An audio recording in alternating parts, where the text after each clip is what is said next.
नमस्कार आप सभी लोगों का आज मेरो पहाड़ चैनल की ओर से आयोजित 7वां-8वां सम्मान 2020 में स्वागत है। यद्यपि हम लोग थोड़ा सा विलंब हुए हैं, लेकिन ये सब कोरोना की वजह से हुआ था। लेकिन बहुत गौरवान्वित क्षण है ये, और मैं बहुत ज़्यादा प्रफुल्लित हूँ इस बात को कहते हुए कि हमारी जो विरासत है, हमारी जो संस्कृति है, जिससे हमारी अपनी एक पहचान है, उत्तराखंड यूं ही नहीं देवभूमि बन जाता है। क्योंकि आपने देखा होगा भारत वैसे भी विभिन्नताओं की एक जननी रही है। जननी जन्मभूमिश्च स्वर्गादपि गरीयसी, यूं ही नहीं कहा जाता, क्योंकि आपने देखा है, आपने बचपन से एक चीज़ सुनी होगी कि हिंद देश के निवासी सभी जन एक हैं, रंग रूप वेश भाषा चाहे अनेक हैं। देखिए, बहुत सारी वेशभूषा, भाषाओं, संस्कृतियों से यह पोषित हमारा धरा वसुंधरा, और इसी में हमारी एक वो परंपरा 7वां-8वां सम्मान, क्योंकि आपने इसको बहुत ज़्यादा गहराई से महसूस किया होगा, जहां हमने प्रकृति और परमेश्वर से अपने नाते, अपने संबंध जोड़े हैं। हम माँ पार्वती को अपनी दीदी और महादेव को अपना भीना जीजा कहकर संबोधित करते हैं। और मेरो पहाड़ के हमारे संयोजक मयूख भट्ट जो सैनिक हैं, और जिन्होंने एक बहुत ही अभिनव प्रयोग इस समय कोरोना काल में किया, उन्होंने एक इस परंपरा को जीवित रखने के लिए, क्योंकि हमारी युवा पीढ़ी को इसका भान हो सके, अपनी विरासत को वो बहुत आसानी से समझ सकें, तो इसी संबंध में उन्होंने एक कार्यक्रम आयोजित किया था, ऑनलाइन प्रतियोगिता आयोजित की थी, और आज उसकी घोषणा होने जा रही है। लेकिन उससे पहले हम चाहते हैं कि जितनी भी प्रविष्टियाँ हमारे बीच में आई हैं, जितनी भी प्रस्तुतियाँ भिन्न भिन्न जगहों से हमारे बीच में आई हैं, उसकी झलक आप तक पहुँचे।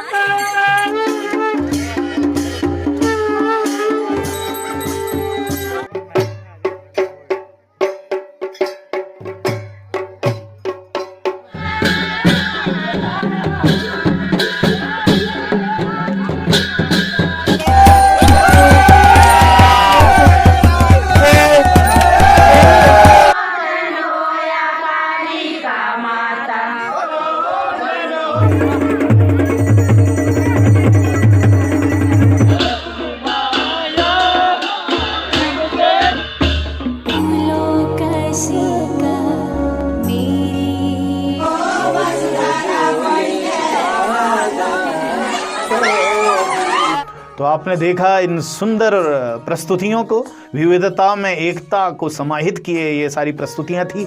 अब मैं आपके बीच आमंत्रित करता हूं, और बहुत खुश हूं मैं, क्योंकि जो हमारे संयोजक हैं, आयोजक हैं, जिनकी ये सोच थी कि इस तरह की एक परंपरा और इसका भान हमारी युवा पीढ़ी, हमारी संस्कृति का भान अन्य जगह तक भी जाए, तो आपके बीच मैं हमारे पूर्व सैनिक और इस कार्यक्रम के संयोजक, आयोजक ये मेरो पहाड़ के मयूख भट्ट जी को मैं आपके बीच आमंत्रित करता हूं, एक शुभाशीष देने के लिए कि वो आएँ और जितनी भी हमारे बीच जितनी भी प्रस्तुतियां आई थी, उन्हें एक शुभाशीष प्रदान करें।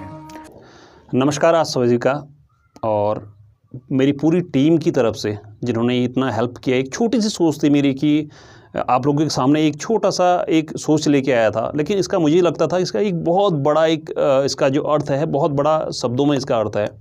एक छोटी सी परंपरा, शायद मुझे लगता है कि शायद हमारी पहचान है ये। अगर इस देवभूमि की बात मैं कहूँ, अपनी देवभूमि में रहने के लिए अपनी बात मैं कहूँ, तो ये एक सबसे बड़ी पहचान थी कि उन आदिदेव के साथ हम लोग अपना एक आत्मीय रिश्ता बांधते हैं।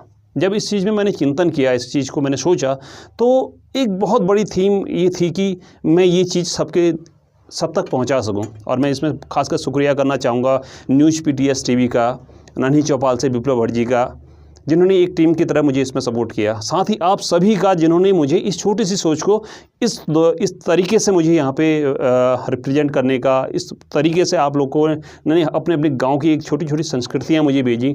मुझे खुद यकीन नहीं था कि मैं शायद इस बड़े तौर पे इस प्रोग्राम को ले जा पाऊँगा, लेकिन जो आप लोगों ने मुझे सहयोग दिया है उसके लिए मैं हमेशा आपका आभारी रहूँगा। और मैं यही चाहूँगा, मेरी एक सोच यही थी कि जो हमारी ये संस्कृति है, इस संस्कृति को अपनी पहचान के रूप में, अपनी धरोहर के रूप में आगे ला सकूँ।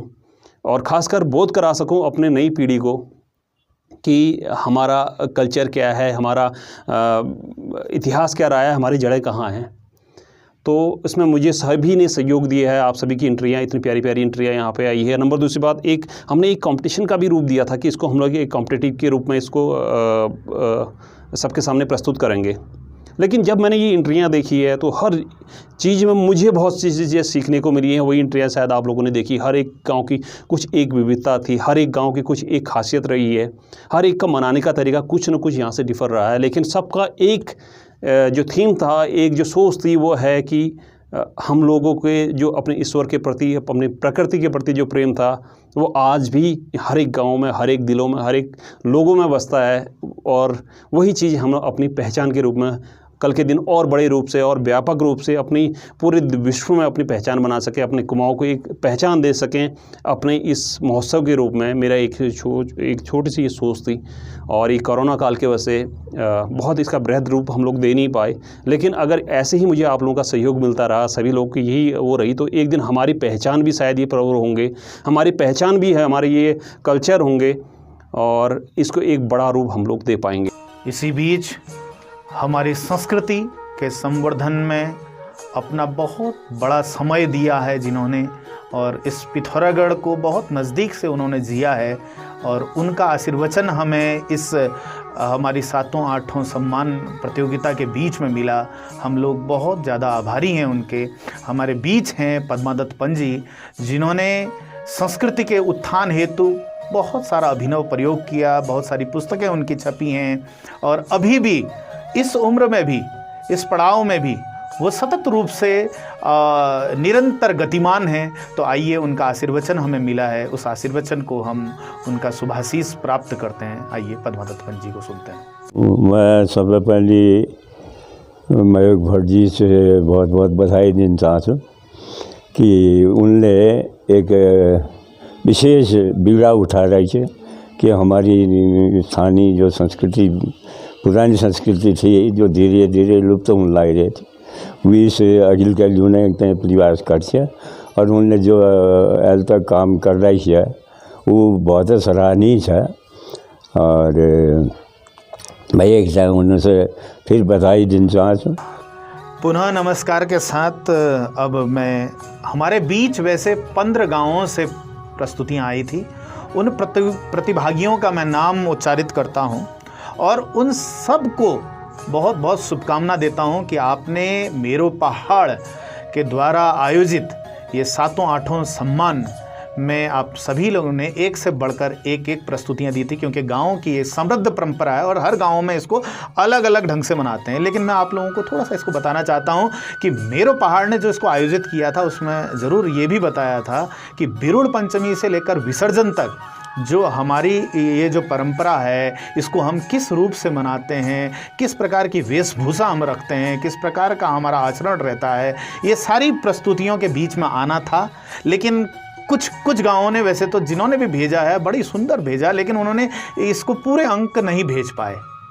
किसी ने एक परंपरा भेजी, किसी ने किसी और दिन का भेजा, लेकिन इनके बीच में एक ऐसा गांव था जिसने इसको बहुत बखूबी रूप से भेजा है। इसका नाम मैं बाद में अनाउंस करूंगा। उससे पहले मैं जितनी प्रस्तुतियां हैं उन सभी का नाम उच्चारित करता हूं।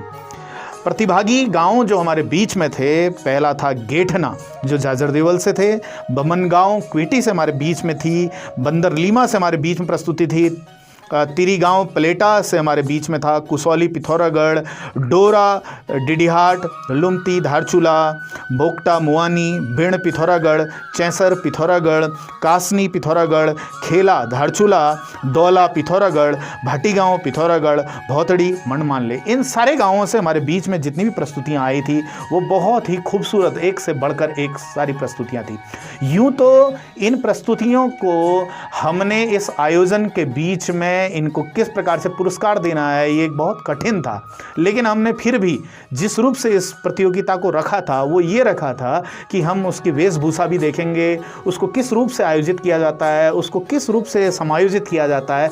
इस परंपरा में हमारे बीच में जिस गाँव ने बड़ी खूबसूरत ढंग से इसको प्रस्तुत किया था वो गाँव है, प्रथम पुरस्कार से सम्मानित गाँव है भिण गाँव।